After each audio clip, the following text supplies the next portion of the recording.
Mattis, how's it going? Hey, Mattis. Thanks for the question. Really good question. Deep, bro. Deep. Very deep. And it honestly, it sounded like you might have been a little concerned that you worded it in a confusing way, but really, I think we got the point, and really glad you asked it because we have a lot of strong thoughts on this. So I'm gonna hold off on the lyrical aspect first, and just go ahead and start answering your questions. The one I want to get at the most is you said something to the effect of, can you separate, as Christians, that our perspective is that God is all truth from the fact that God is all truth? I think that's kind of the heart of it.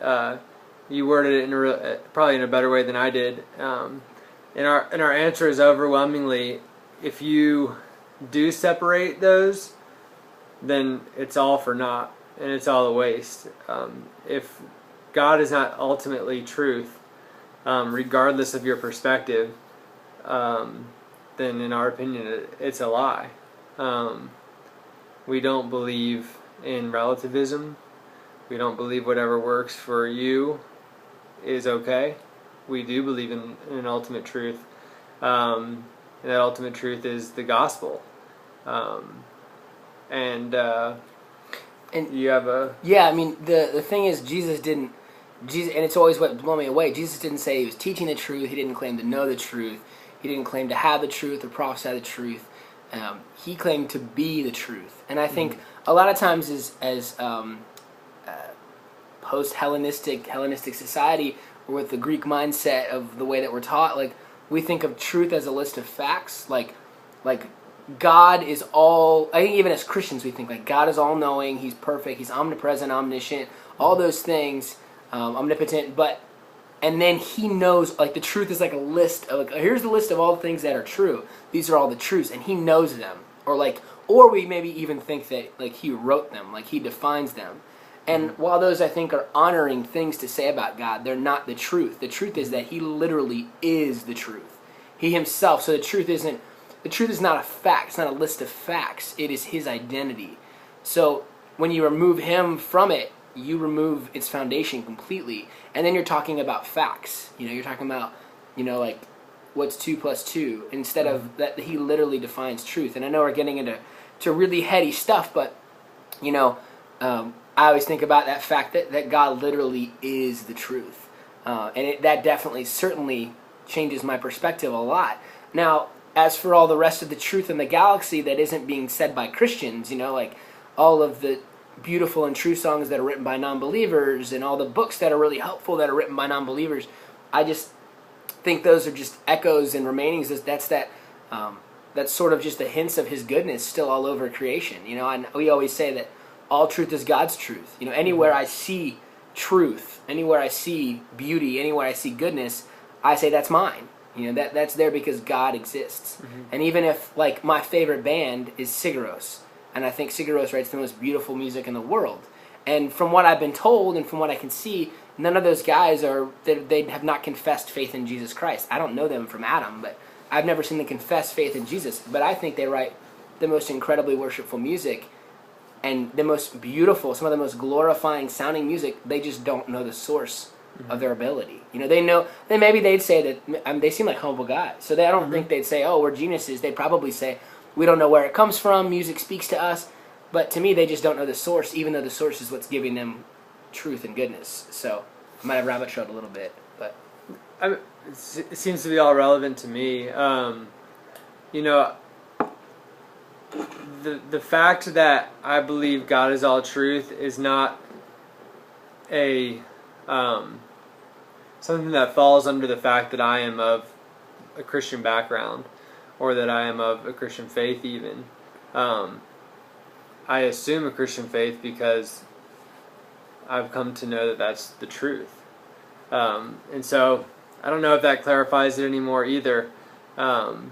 You're right, it is difficult to talk about some of these things because words can kind of get lost in translation. And there's just no way for us to have these kind of philosophical questions with non-believers and not sound arrogant. Like, I mean, and which is why it's, I think, that much more important for us as believers to be that much more humble in how we approach and love people. Because you see, that when you speak the gospel, it's like, no, there is only one God and there's only one universe. But it's funny because that doesn't affect us in other places. You know, we're like, you know, I want to make ice cubes. And you're like, okay, well then you need to take water or some liquid and get it really cold until it freezes. Mm-hmm. You know, like, I don't want to do it that way. I want to take water and I want to pour it on the floor and stomp on it, and I want to make ice cubes that way. And if you say that, people are like, oh, you're ridiculous. Like, that's not how you make ice cubes. And no one complains, like, oh, that's so absurd. There's only one way to make ice cubes. Like, you're such a ridiculous person. It's like, no, that's just how you make them. And I think that's the case about who God is and the truth that he is we all the time want to rationalize how we wish the universe existed differently. And it's like, well, you just can't make ice cubes that way. Mm-hmm. And that sounds really arrogant, and that's why I think it's all that much more important that the church be known by its love for people, by the church be known by its love for each other, because the word says that we need to be okay with it as Christians. The gospel is a stumbling block and a rock of offense. Mm-hmm. No matter how, I think we get this idea a lot as a modern church that we're just going to love our city so well, we're just going to speak the gospel so beautifully that people won't be offended by it. And I wish that were true, and I aim for that to be true, but it's never going to be true. Jesus said that, like, that if we spoke the truth, some people would hate us for it. I don't want to get caught in too much of that circular reasoning of like, oh, well, we preached the gospel and people hated us, so we won. Like, no. But I think that it's part of the burden of it is just people aren't going to like it. Some people aren't going to like it, and that's tough. So I need to approach the people that I talk to, especially when we have deep conversations or philosophical conversations with people, with that much more love, because we are going to end up standing there going, no, there is one truth, and there is one God, and this is what it is, and your opinion and my opinion doesn't matter. Like, perspective. Our perspectives don't really matter. Like, my perspective doesn't change who he is, and it's nice. He's not a respecter of perspectives. Like, his truth is the same for everybody, you know. And the word says that he's reaching out to everybody. So I feel like there's a lot more we could say about this, and maybe you'll have more. Maybe you could ask us more questions. If we're only nailing like 40% of it, maybe you could ask us a question so we can get the other 60%. But as far as how the lyrics grew out of that, almost every song I've ever written is a big moment in our lives during the time we made that record, and they've all come out of tons of conversation between us as band members, Jeremiah and I and Jesse and even Tanner and Matt, about what we're learning, what we're going through.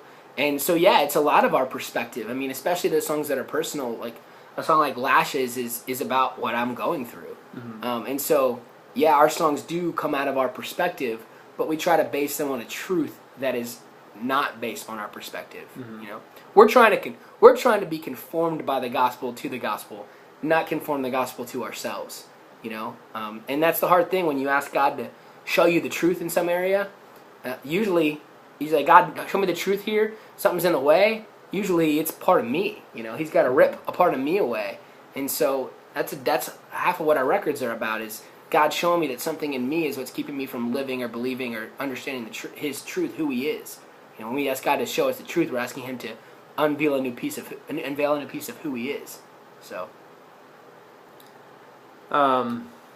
Mattis, I think anything else we have is just trying to put the same thing in other words. I hope this is clear, and ultimately I hope it's helpful, and I guess ultimately I hope it's something that would encourage you in your walk with God, and in your stance for truth.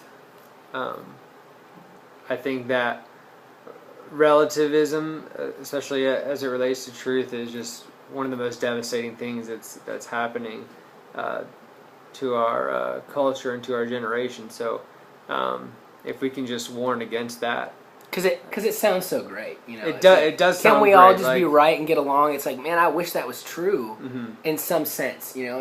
In some sense, I'd love to just say, oh yeah, you believe what you want, but I'm not gonna let my blind friend play in traffic. Like, that's not being a good friend. And so sometimes it hurts to have to say the truth. But again, Mattis, please, if you feel like we're not quite hitting it, feel free to try to rephrase. Maybe even bring your friend in on a video. re-ask. We'd love to continue the conversation if you don't feel that it's over. But that's our best effort there, and we'll be praying for you and hope things go well for you. Thanks, man. Grace and peace.